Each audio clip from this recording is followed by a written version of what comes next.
Good to see everybody. Susan, what's up? Let me do a little housekeeping before we get started with Sean.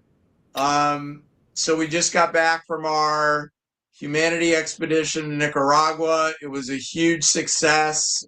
We had an unbelievable time.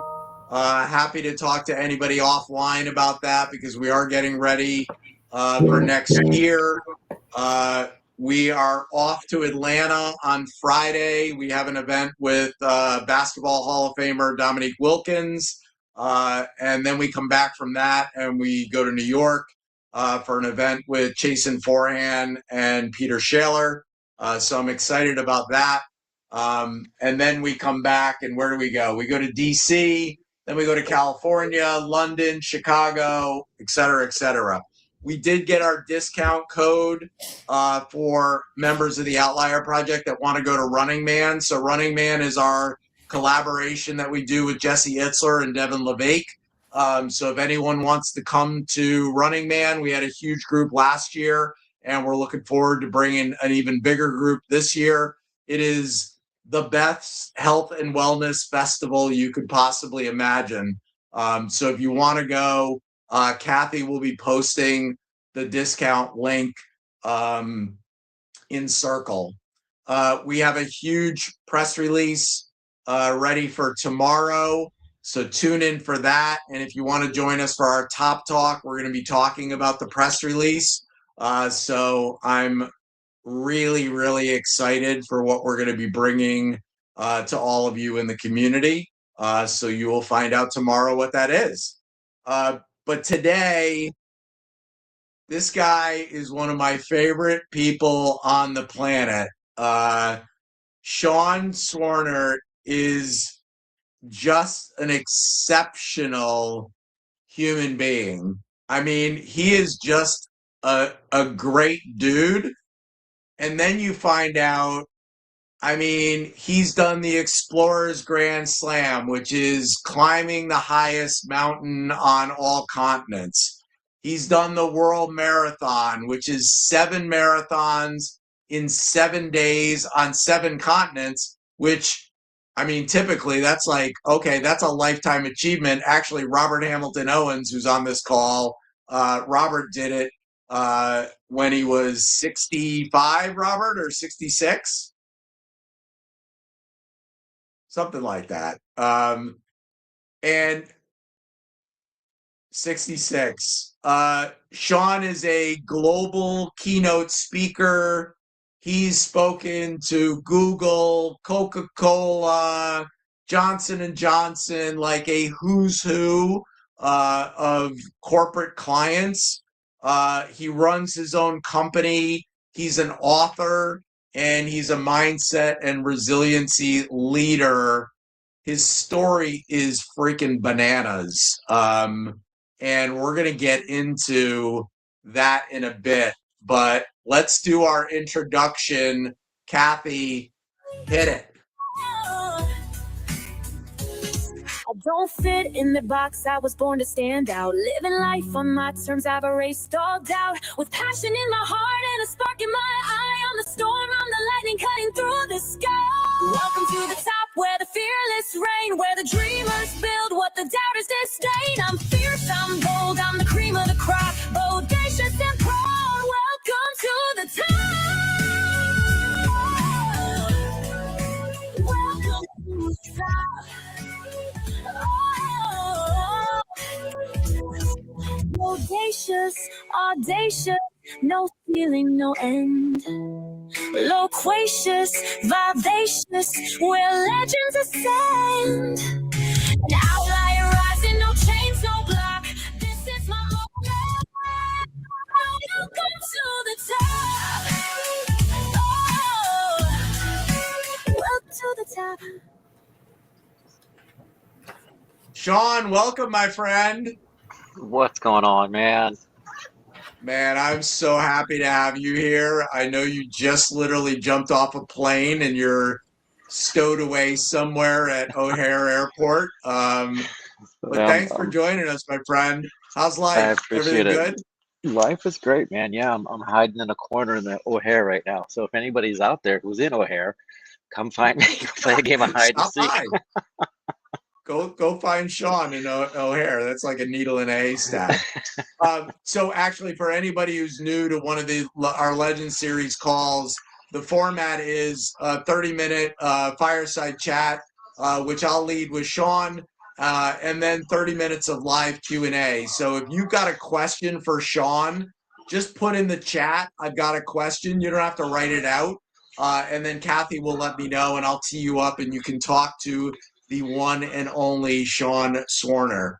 Sean, let's start with, as a teenager, you had to fight for your life, not once, but twice. You were given a terminal diagnosis. I think the first time maybe they gave you a couple months, and the last time I think they gave you about 2 weeks.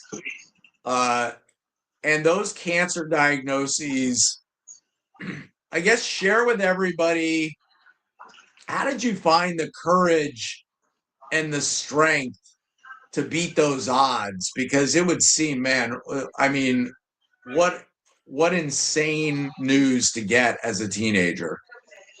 Yeah, I appreciate that, man. And even when I look back on it now, it's still emotional because I had no symptoms. I had nothing, and it shaped who I am, and it shaped my entire perspective. And they gave me 3 months to live. You're right, the first time, 13 years old. Then they gave me 14 days to live. The second time at 16, 7. And I remember a man of the cloth came in, rosary in one hand, Bible in the other one, read me my last rites. And I'm looking at these guys. I'm just like, I'm not dead yet. Like, what are they doing? So the first time around, I think two main things happened. One, my parents never told me that I had cancer. They said that I was sick, right?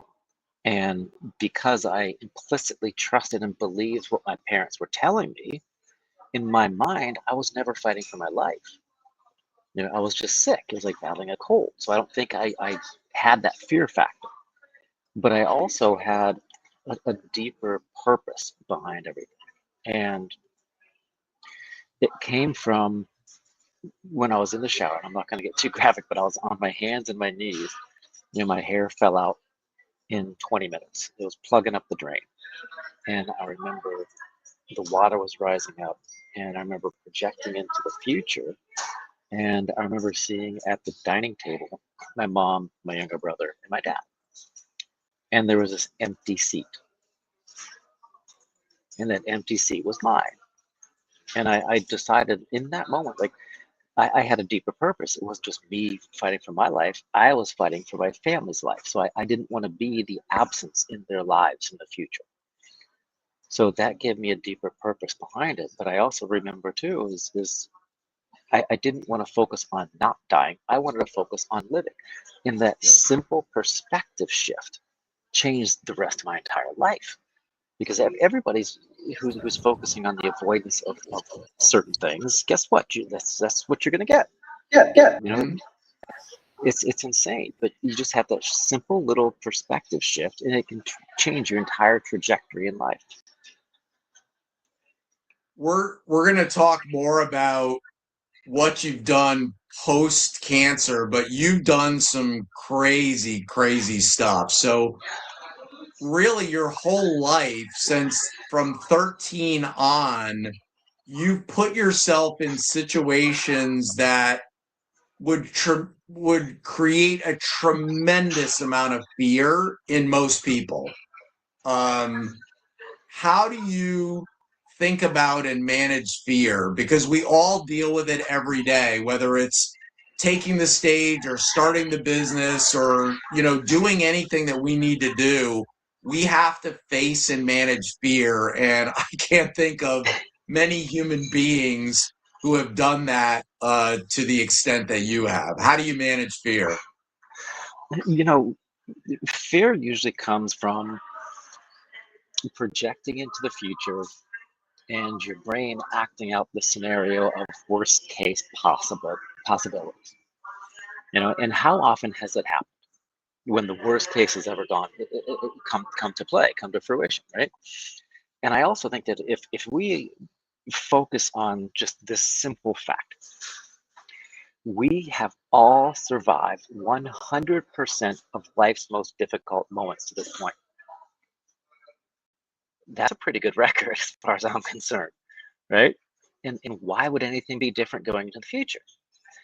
It's when our brains start creating these images and it starts imagining things that could potentially happen, as opposed to being grounded in fact and reality and past successes. Our brains are still doubting our own thoughts. So if and it goes back to the story I mentioned in the shower. Stop focusing on the avoidance of what you don't want and focus on what you do want. Like if you're an entrepreneur, you're in business, you're in a relationship. I mean, how many times have you thought to yourself, well, I hope this doesn't happen. I hope she doesn't break up with me. I hope that he doesn't break up, whatever it might be. And it happens because you're doing everything you can to stop something from happening, as opposed to going after what you're drawn towards and what you want. We touched on it before. You've done some of the most iconic things in human history. The Explorers Grand Slam, which includes climbing Mount Everest, but also climbing the highest mountain on every continent, the World Marathon, 7 marathons, 7 days, 7 continents, Ironman, like all of these insane things. And what I didn't mention is that you did all those things with one lung. How and why? How and why? Well, let's go back to what you mentioned before, the Explorers Grand Slam. I really wish they would rename it, because it sounds like a Denny's breakfast platter. Then you come up with a different name for it. But I've always thought, like, jokingly, I was like, I'm gonna arrive at the North Pole and there's gonna be like a side of bacon, hash browns, and some scrambled eggs or something. But going back to why, I mean, I have seen death. I have looked the Grim Reaper in the face. I've played the proverbial twister with the devil and the Grim Reaper, and I've won. Fortunately, I've won. And I know how fragile life is. And to me, I know that life could be over at any given moment. And because of that, there's a huge difference between being alive and living. Right? When I was going through my treatments, I was alive, but I was trying to push myself to really get out there and live life to the fullest. Initially, I wanted to climb Everest and use it as a platform to give people hope. And I was the first cancer survivor to climb Everest, and I used it literally as the world's largest platform to give back. And every step of the way, I actually had a flag that had names of people touched by cancer on a flag that was close to my heart. And it was always a reminder of why I was on the mountain, that deeper purpose. And what I'm trying to do now is give that purpose to other people. Maybe not my purpose, but discover your own purpose. But also, so many people need to see something's possible before they believe that they can do something themselves. Whereas I'm a huge believer in sciences too, huge believer in vivid visualization. The brain doesn't know the difference between vivid visualization and reality. We all know that. So I can picture myself doing something before it actually happens. Some people call that manifestation, whatever it might be, but I want to help people tap into their own abilities, and I want to show them how they can do it. And I also, at the same time, want them to avoid their false summits.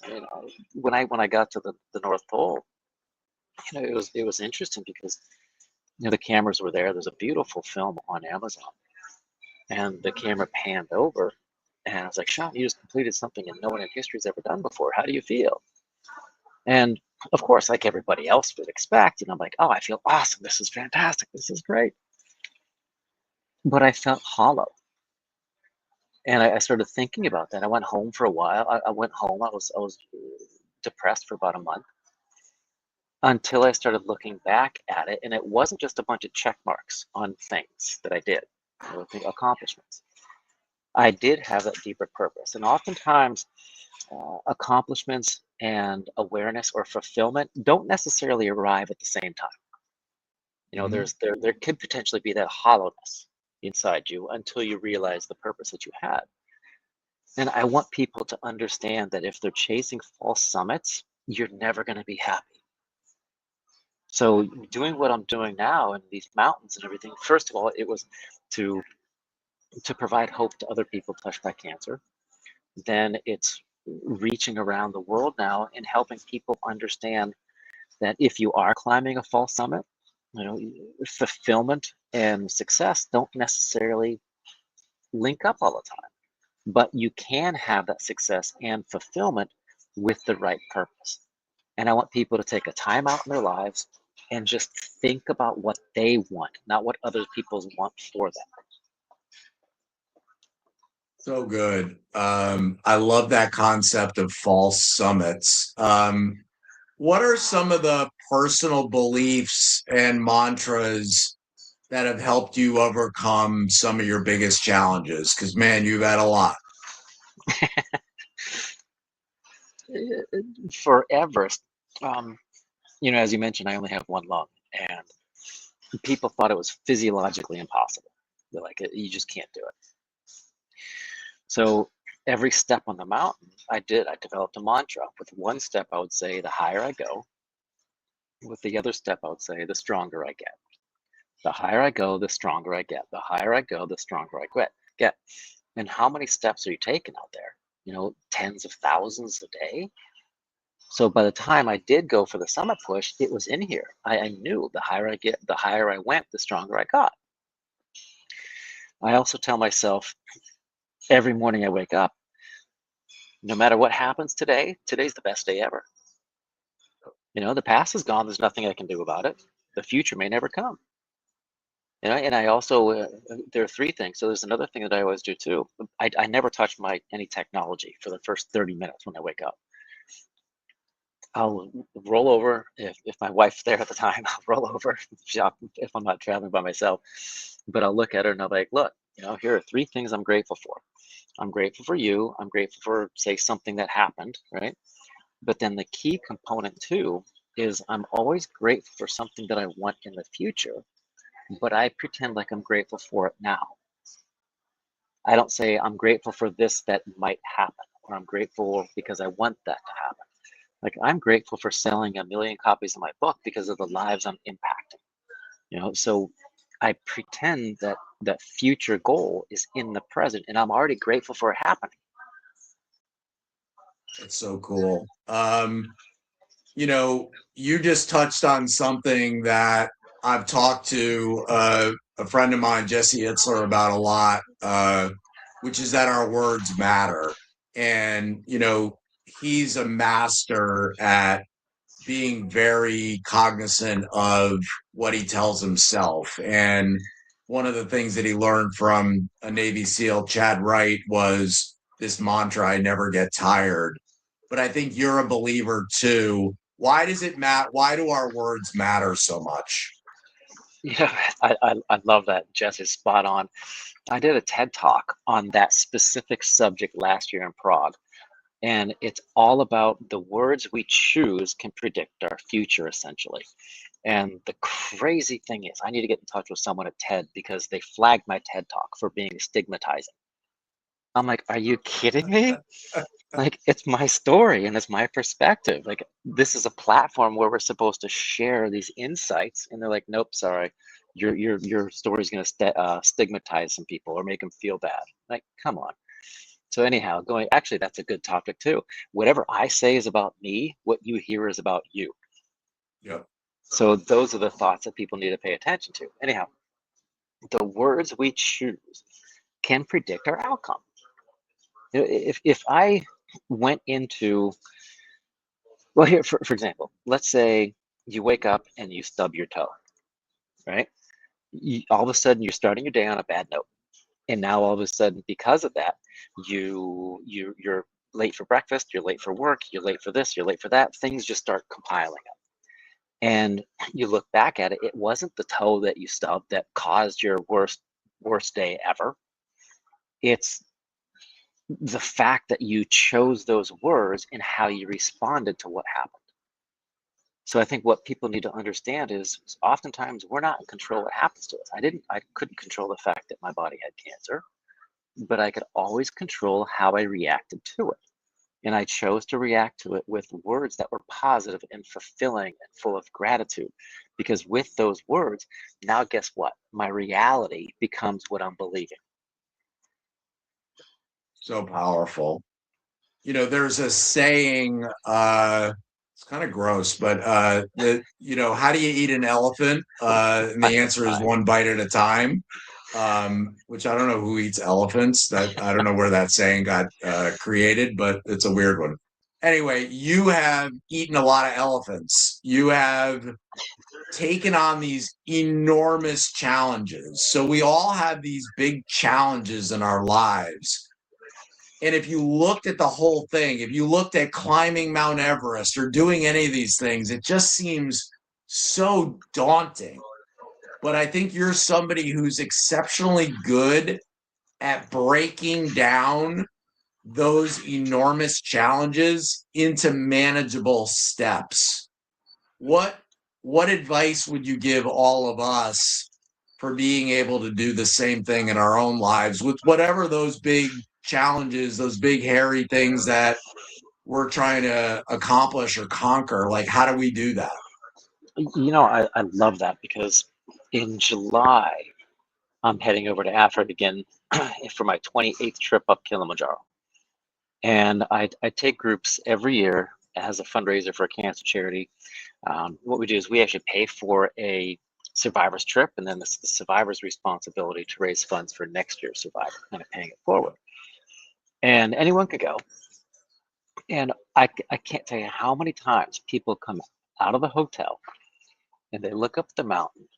And I mean, the mountain's 19,500 feet, right? It's way up there. So they look at it and they see the glaciers on top and they think they're clouds. And I can tell in their face that they're freaking out. I look at them and I actually, pardon my French, I call it their oh shit moment, right? Like, you're having your oh shit moment. And they're like, absolutely. Because you're at 3,000, 4,000 feet and you're looking at 19,000 feet. Like, how in the world am I going to get up there? Well, in your mind, if you start that way, in your mind, you can be there already. But you don't magically show up at the top of the mountain. You break it down day by day by day by day, just like eating an elephant. So each day you go from one camp to the next camp. You don't know how you're going to feel at the next camp. So why don't you just enjoy the journey from the gate to camp 1? And then the next day, get a good night's sleep if you can. If you don't, there's nothing you can do about it. Just adapt. Go from camp 1 to camp 2. What's the hurry? So many people are anxious to get somewhere. And when they get that anxiety within them, then they start looking at the big picture again. Then they start freaking out. Then that moment comes around again. But if you just ground yourself, take a couple breaths, breathe in, breathe out, and realize that this is the only moment that matters. So whenever anyone on the mountain asks me, well, how much longer? I always say 5 more minutes. I don't care if we just left camp or if we're 2 minutes from camp.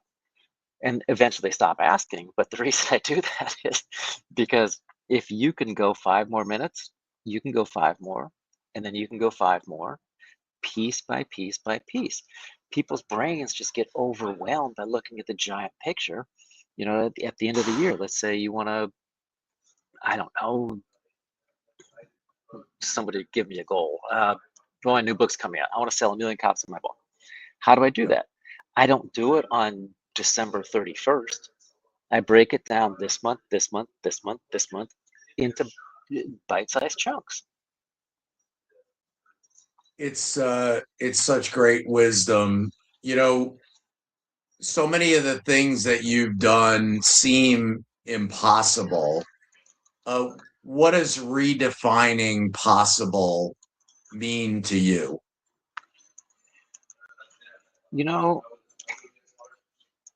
I'll go back to that if you don't mind, because I just thought of something for your previous question on a very tangible way to Yeah. break that down. So, for example, when I was running the 777, 7 marathons, 7 continents, 7 days, um, everybody can grasp the idea and the concept of training for a marathon. Even if you haven't run a marathon before, you can grasp what you need to do. And a lot of times when people are running, say they have to run 10 miles that day for training, in their mind, they're thinking to themselves, don't stop, don't stop. I'm getting tired, don't stop. One of the things that I do is my longest run was like 33 miles, right? When I was doing those long runs, I would pick something just out of the view, right? Yep. I would say, okay, make it to that mailbox. Make it, and when I made it to the mailbox, awesome. I would tell myself, okay, now make it to that stop sign. Made it to the stop sign, awesome.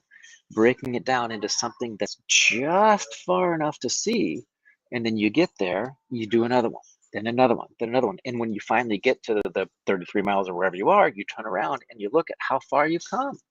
Yeah. That's gold. That Yeah. is gold. So instead of telling yourself, don't stop, you tell yourself, make it there. Make it to that next spot. Make it to that next spot. Again, going back to perspective. So I hope that helps someone out there. No, it's super helpful. What are your thoughts on redefining possible? Because you've obviously been able to do that. You've taken these impossible things and you've made them possible. What does redefining possible mean to you personally? Two different things. One, um, it always seems impossible until it's done. You know, Mhm. a quote by a very, very smart person from South Africa. And then one of the things that I've always told myself, and a quote that I come up with is, don't let someone else's limitations become your reality. That's a good one. That is good. Um, who inspires you to keep like you just keep pushing boundaries? Who is it something in you or is it something in other people that inspires you? You know, I would say yes and no. I think the bigger, I think the better word to use, or a different word to use, isn't necessarily inspire, because if you look at how inspiration and motivation work, they're fleeting. You know, they don't last. You know, you listen to a song, you get pumped up, you get excited. The chemicals in your body start moving around. You're like, this is awesome. Your ears start turning red because you got those, the excitement happening. That's inspiration. I think what's better than inspiration and something that is tangible, something that lasts, is empowering. Mhm. Empowerment. So if you can empower someone else, or if you can empower yourself, because once you find a true meaning, once you discover your own true summit, now you're empowering yourself for the rest of your life, because you're doing it for a deeper reason than yourself. Going back to the kid I mentioned on the shower floor, looking into the future, talking, picturing his parents and his family without him in it. you know I had a deeper purpose. You can do the same thing if let's project 3 months into the future, you know and pick 3 or 4 people who mean the most to you in your life. Now imagine their lives without you in it. That hits powerfully. So I can tell you my story all, day in, day out, but if it's not practical, and if it's not relatable to you in your life, it's not going to happen. But as soon as you pick a few people in your life who might be missing you if you're not around, now you have a deeper purpose to go after those goals and put yourself out there to do something, not just for yourself, which I think is ego driven, but do something for others. What I love about you is you are on a mission to help other people reach their potential. And I hear it in so many different formats, your book, your talks, your TED, everything. It's all about helping people discover their potential. Um, how how can how can people here start to reach their potential? That's a great question. I literally just put this together on the plane. Go to thetruesummitmethod.com. Mm-hmm.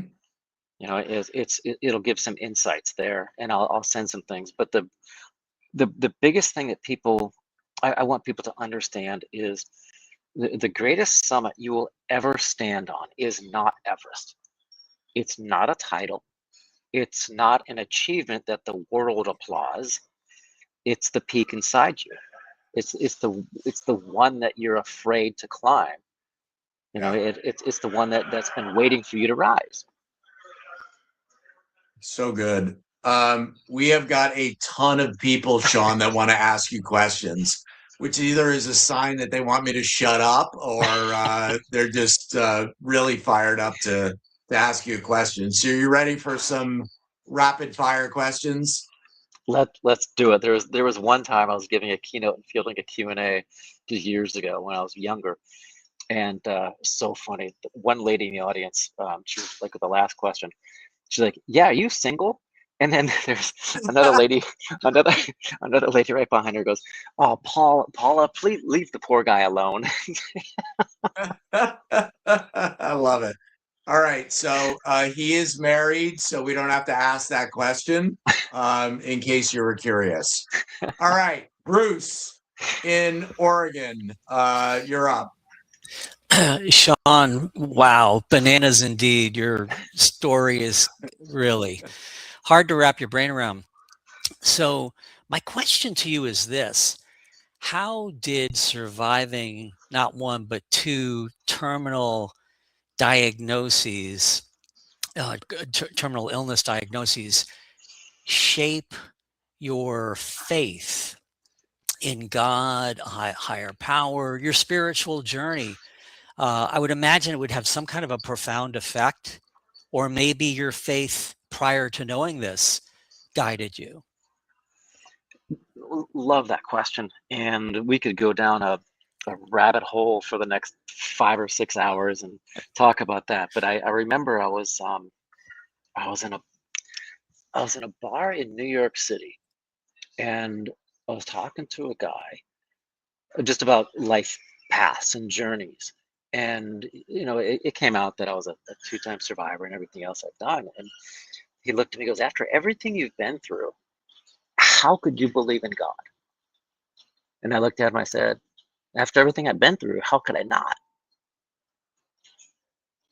So I've been to 70 different countries. I have friends who are Muslim, who are Jewish, who are Buddhist, who are Hindu, who you name it.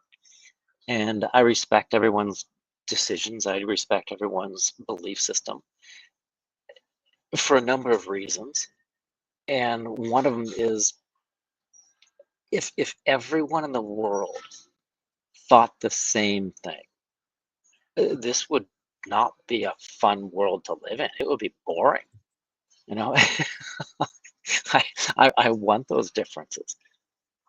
So to answer your question, I believe in God. It has pulled me stronger to him, but I don't think it hasn't veered my faith in any way. My mom growing up, she was Catholic. My dad was Protestant. I'm a member of the First United Methodist Church, and while I was going through the confirmation, I was going through my treatments, and I had a wig on. And funny story, I was up in front of the congregation, and the lady sitting next to my mom, she leaned over to my mom. She said, "Your son has such a beautiful head of hair." And my mom said, "I know exactly where you can get one just like it." Oh my God, too funny. Incredible that your mom would have a sense of humor when her son is going through that. So the apple did not fall far from the tree in terms of incredible mindset. We're going to Yarrow in Florida. Hi, Sean. Good to see you. I'm so glad you're here. Hey. And yeah, having known you for a little bit, you being in this space with the Outliers is amazing. So welcome. Thank you for spending time. Bruce was thinking what I was thinking about your relationship to something bigger. So I'm adapting. I feel like you have had a blessing in your life that your parents framed your early experience in a way that allowed for inspiration and belief in you know, more than the doctors may have offered you.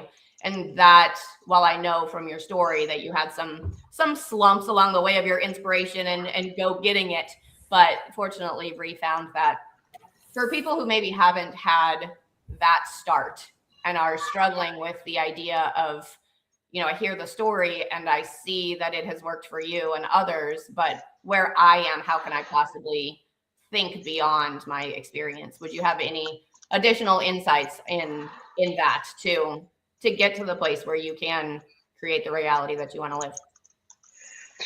Absolutely. First of all, thank you for adding names to the Killy flag. Thank you for hyping it up.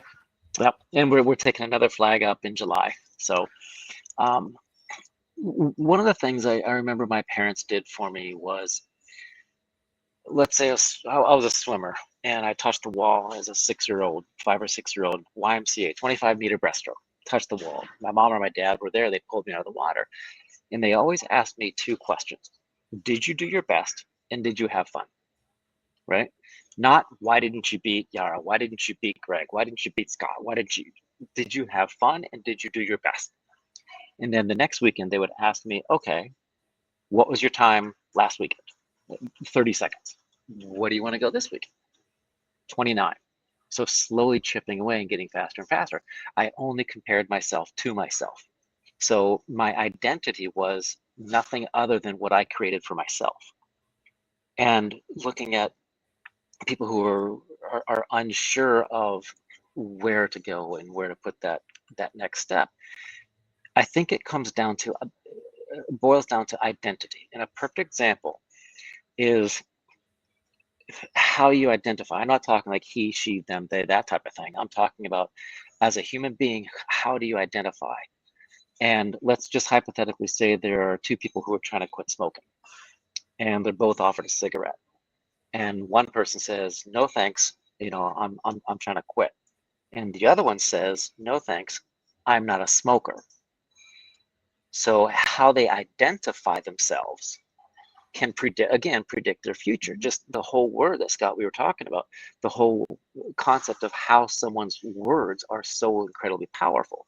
So if you want to be an entrepreneur, don't say, I'm trying to be an entrepreneur. I am an entrepreneur. So that, again, it's just how you identify yourself as when you're moving forward through life. Thank you. Important. So important. We are going to Brian in North Carolina. Brian, you're up. Thanks, Scott. Appreciate it. Sean, nice to meet you. Pleasure. Yeah, so I sort of, there might be some telepathy going on the call because similarly to what Yara just asked, it's something maybe a slight spin to it, but your story resonates because I have a 13-year-old and I kind of think about, you know, fortunately he's not going through any of that, but he lives a very good life, right? He's got a lot of, you know, good stuff around him here in North Carolina.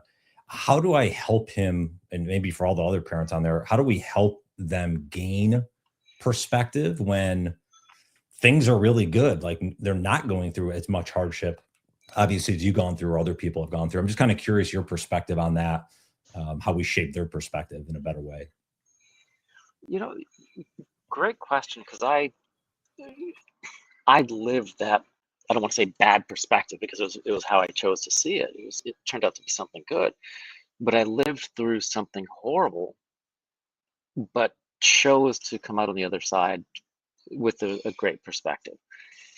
And I think with anyone, and I don't have any children, or at least none that I know of right now, not come back to me yet. So I think for them, maybe volunteering. You know, my wife and I went to, and we do every once in a while still, went to a soup kitchen. We boxed up boxes, food boxes. And then I also did something after a keynote talk where we boxed up emergency aid that was going to Haiti. You know, but giving them those opportunities to see how other people might not be as fortunate, and then kind of reflect on that and ask them questions like, hey, how did that impact you today? And the only reason I say that is because I took a father-son up Kilimanjaro a number of years ago. He was 13 and he was very quiet in school, He would never really spoke out. But when we were there, I took him to an orphanage and a school there, right? So he saw the school that he was going to, which is outside of Denver, Colorado. He's like, this is amazing. We have tablets, we have technology. He has the latest iPhone.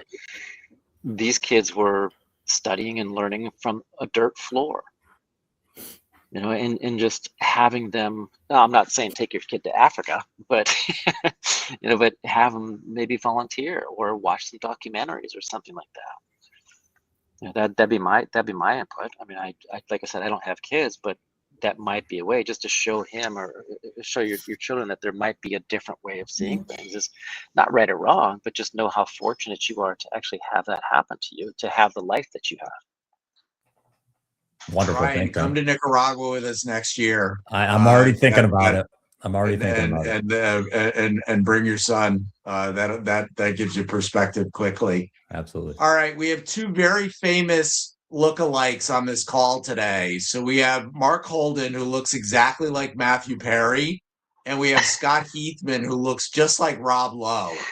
Trust me, when I say that, now you'll see, when you see Heathman, you're going to say, that dude looks like Rob Lowe. And when you look at Mark Holden, you're going to say he looks exactly like Matthew Perry. So Scott Heathman is actually a colonel. So Colonel Scott Heathman, you're up. Oh my gosh, totally You're embarrassing. having a strong Rob Lowe day today, just so you know. Okay.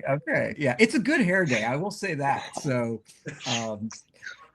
Sean, I'm curious, you know, I've had my own moment of touching the hand of God, and it was about 6 years ago. You've had quite a bit of distance from probably the most extreme amount of adversity you've ever had to face, if I could put words in your mouth. But I think it's interesting that some people think like, okay, a lot of time has passed, you're perfect, you don't have moments. But I'll tell you, there are some times where I kind of reflect back, and I'm actually happy that I have these moments, because it's like, holy crap, that was close. And I think it brings a source of aliveness to me. But they're tough moments. Do you still have those moments, even though a lot of time has passed? And have you found some different tools over time that you've adapted that help you in those moments? I do. And first, I have no idea what your experience was, but I appreciate you sharing. One of the things that I've been thinking about, I did a mastermind not long ago, and we were discussing grit and persistence and determination. And they were talking about like the masculine and feminine. And oh, well, you know, a real man just plows forward. It's more difficult to be vulnerable than it is to keep it bottled up. And I wish more guys would see that. So I appreciate you sharing. Is it real? Absolutely. I go in once a year for a checkup. You know, and it's difficult, and anxiety is real, until I realized I was allowing a 6-letter word control my emotions. Mm-hmm. I was giving those emotions to something outside of me. And it's very similar to when you get to an argument. You see how angry you're making me? No, you're making yourself angry, right? It's so easy to say it now, but so difficult to actually do it in the moment. It's like, you're making me so mad. Like, no. But I realized that I wanted to take my emotions back. So what was I afraid of? You know, what was holding me back? Just the whole concept and notion of the word itself, cancer. So what I did was I went into the bathroom, I looked at myself in the mirror, and I just started saying that word out loud. Mm-hmm. Over and over and over. Cancer, cancer, cancer, cancer. Right around 20, 30, 40 times, I started laughing at myself, because I first of all, I looked ridiculous just saying that same word over and over again. But then I also realized the more it passed my lips, the less control it held over me. So that helped me get that control back by getting it out. So I don't know what your personal experience is, but if you do have something that's holding you back, just lock yourself in the bathroom, look at yourself in the mirror, because it's just you and you, right? You know, and the voices in your head, not the ones that where they need to stick you in the padded round room, but the ones where you're talking to yourself, and just say that word. For me, cancer, cancer, cancer, cancer. Slowly it comes out, and slowly, like I said, it has less control over you. Yeah, I mean, just I don't mind sharing. Like mine was a brain tumor, radiation treatment. So tumor is probably that word for me. And then very much so I'll be doing the yearly scans for the rest of my life. And I look forward to the most boring appointments every year, and I hope that's what they continue to be. So, and the same for you too, Sean. Well, I So appreciate that. I appreciate that. And I don't know when your next one is, but good luck. I'm sure everything's going to be fine. And, you know, keep in mind too that worrying is a lot like sitting in a rocking chair. It gives you something to do to pass the time. Doesn't really get you anywhere. yeah, I love that. Thanks, Sean. Yep. That is good. We are going to California to Tom Doherty, who looks exactly like Tom Doherty. I hope that's a compliment, Scott. That is a compliment. Sean, pleasure to meet you. I love the visuals and the flag. When I was doing Century Rides for Cancer to support folks, I put together a quarterback arm pad, and I listed everybody's names on the playlist, and then I put inside their pictures. So just another visual over a great way to stay motivated to do that. My question for you is around, obviously you went through a lot as a teenager, and I'm sure it changed you in a lot of ways. How did it impact other teenagers around you? I think obviously they don't have your same perspective. So like, did you have a hard time engaging with the rest of your peers at that time? You know, I did. And that's an interesting question. I haven't really thought about that in a long time. I remember when I was going through, I believe it was my first cancer. Because the first cancer, I was 70 pounds overweight because of the prednisone. Steroid blew me up. And it was in the summertime. And like I said, I was a swimmer. I mean, I think I still have records from when I was 13 years old. And I had my sights set on the Olympics, but ever since they cut in my lat muscle, now all I do is swim in a circle. I remember being there. I had my hat on, and a lot of people on the team kept, doing one of these, looking over, and I could hear them saying, who's the new kid? He acts like Sean. It kind of looks like Sean. So that was very impactful, and I had to explain to a lot of people why I looked the way I did. And I think because I grew up in such a small town, 5,000 people in Ohio, everybody knew my business. You sneeze, the neighbor says, bless you, and the person down the road knows about your business. So everybody knows it. And I think that was a blessing, because when I was in high school then, there was another time in the cafeteria where I bumped into like the school bully. Chuck Lacer was his name, if anybody knows a Chuck Lacer. Sure. And I remember he was with his little groupies, I suppose. I bumped into him. He dropped his plate and he turned around to punch me, and he stopped. And they're like, hurt him. They were egging him on. Hurt him, punch him. And he looked at me and goes, nah, he's been through enough. So I think my family, the teachers, and the others who were in town did a good job of explaining what was going on. And I think because I initially started off as being terrified of putting myself out there, I took those little steps, got out there, and I wasn't afraid to tell people, hey, I have cancer. But I think the main component of that was me coming to grips with it first before I could even tell anybody else. So it affected my friends in a way where we, when you have good friends and a support system. I have never been to the peak of any significant mountain by myself. It just has never happened. Always had a good team, and with the cancers and that journey as well. When you have the right team behind you, it makes it so much more tolerable, no matter how bad it is. Good stuff. We're going to Delaware. Melissa Carson. Wonderful. I appreciate your story so much. And I'm curious, with having faced the childhood cancer multiple times and all of the physical events that you've done, what feels challenging or daunting right now after all of that? About 8 years ago, when I first got married, somebody asked me, a question very similar, like, "Well, what's your next challenge?" And I said, "I just got married." The person immediately responded, "Well, that's more difficult than climbing Everest." It's not. It's not that difficult. My next challenge is sharing the story with the world and letting people know that you can lead from behind. You can do amazing things. And physically, I haven't announced it public yet. And Scott, I don't know if I told you either, but next year, my plan is to go back up Everest with my one lung, but this time with no supplemental oxygen. Mm. And I want to push the envelope a little bit more.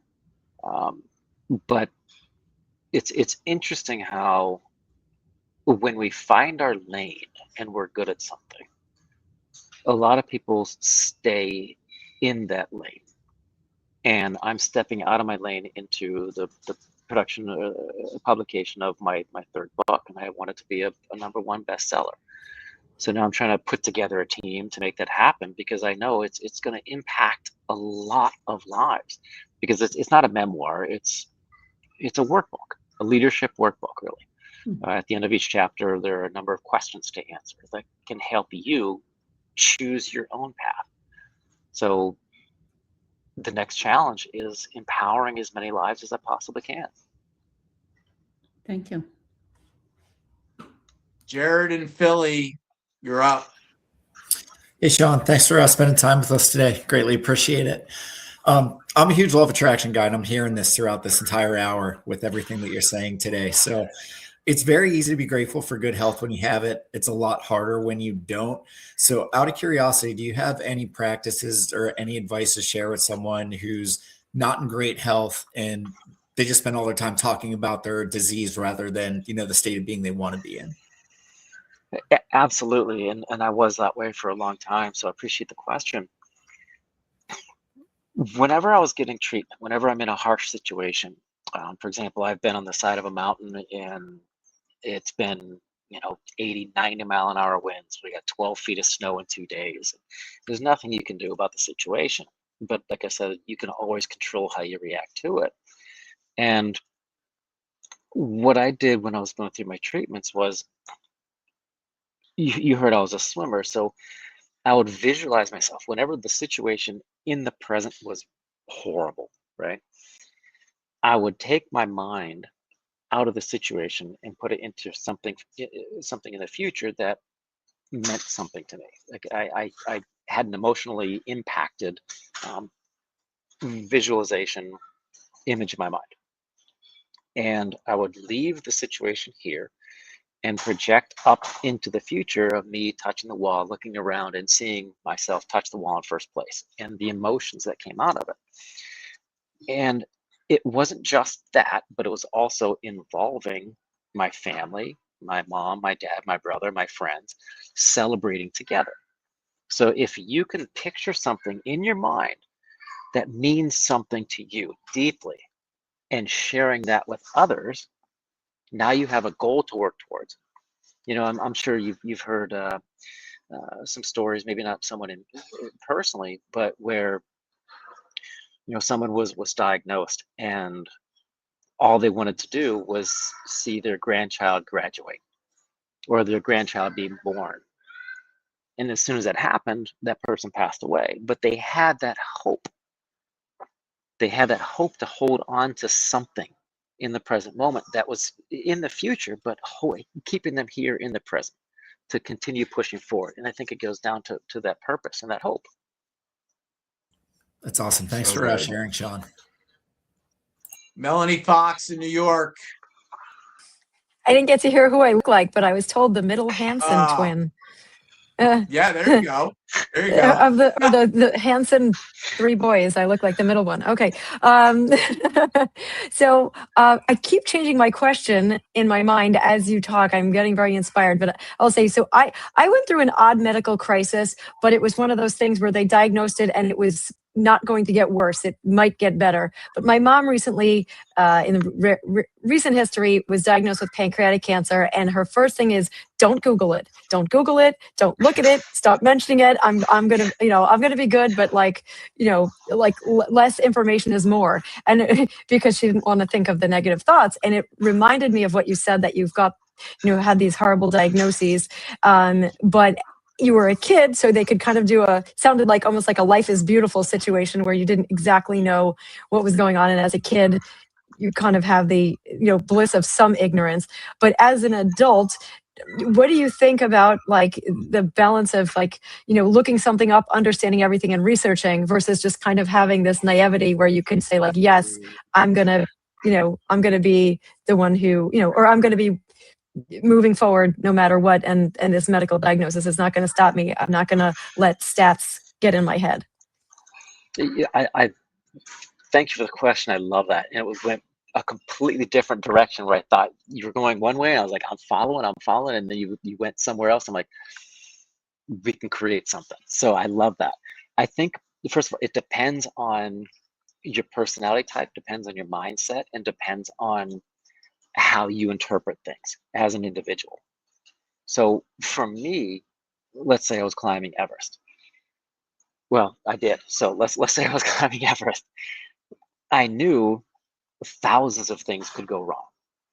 I knew there were crevasses I could fall into. I knew there were avalanches. I knew I could lose some friends on the mountain, and I did. Going into that situation, I pictured, before I even got there, I pictured how I would deal with that before I even arrived. So that way there are these, say, 10 different scenarios of how I would deal with it if it happened. I wouldn't focus on it, but if it happened, I was prepared. Then I shifted my mindset back over to, hey, this is what I'm going to focus on. I've already dealt with the bad, negative, not so great things that could happen, but in my mind, I've already dealt with it. So I'm done. And if they happen, I know how to react.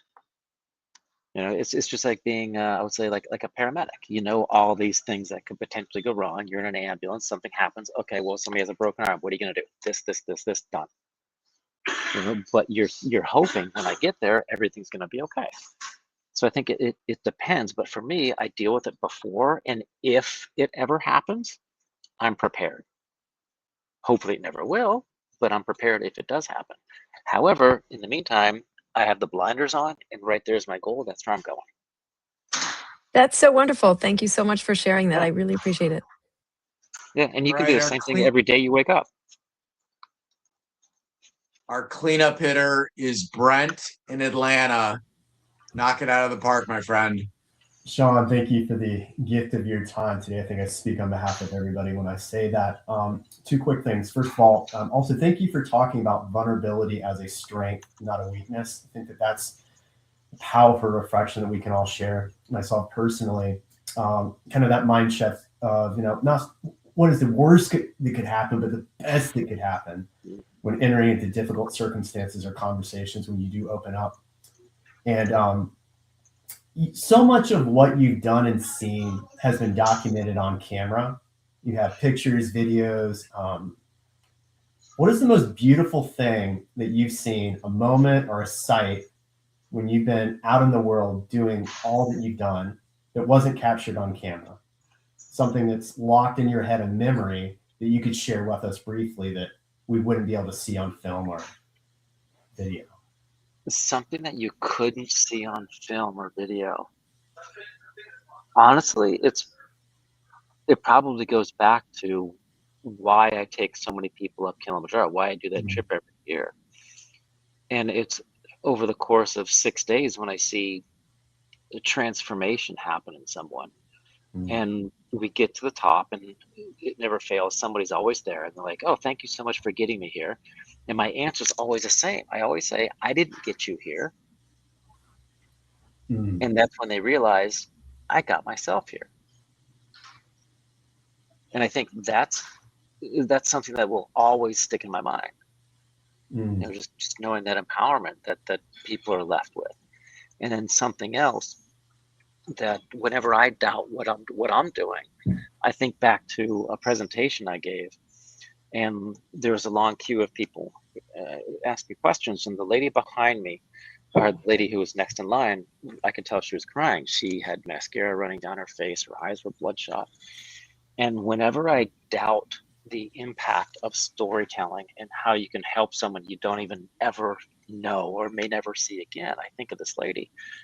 She comes up to me, she buries her face in my chest, she loses it. Right, I'm holding on to her. You know, I'm about 6'2". I'm holding her, and I'm choking back the tears. And she leans back, she composes herself, and she said, in the past 6 months, she lost her son to cancer, she lost her husband to cancer, and she was diagnosed for the 3rd time with breast cancer. And in her room, she had alcohol and sleeping pills and a suicide note. And she told me that she convinced herself to go to one more talk. It happened to be mine, and she said, I saved her life. Wow. Incredible. Sean, my friend, this, first of all, the hour flew by. This was unbelievable. We are excited to support you. We're excited for the new book to come out. When's the book coming out? It's ready now. Go to the truesummitmethod.com, and when it's ready, I'll send you guys all the information. But I'm 8 weeks, maybe. Love it. Love it. Well, we are going to support the heck out of you. Thank you for joining us after just getting off of a plane and hiding away in O'Hare Airport. I appreciate you, my friend, and we will talk again soon. Where can we contact you? Where can we contact you, Sean, directly?